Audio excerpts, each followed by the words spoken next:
So the last thing I want to go over is have changed background on your webmix. At the top it says options. We're going to click that. We're going to click that and then select change wallpaper. As you can see, we have many options, but you can also add your own image. Make sure your wallpaper is not distracting and does not clash with your tiles. So I'm going to pick just going to select this one.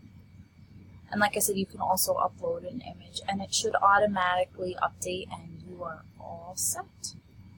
Right now I want you to take this time to reflect on what you just learned and completed.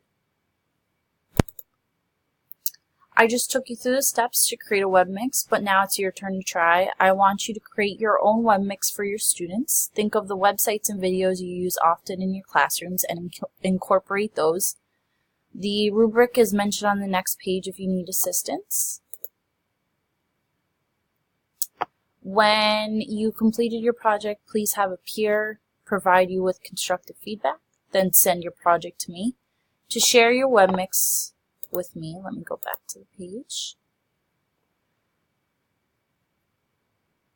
All you have to do is click up here, it says share, and web mix info and share options.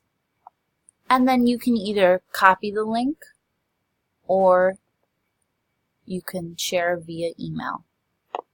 Also, please make sure where it says share my webmix, you click publicly, not privately, because then I can't see your webmix. I'm actually going to share my Symbaloo page because it's going to help you create your own webmix. And there's also some useful tools on tutorials on how to do the basics that we just did. Okay, let me exit out of that.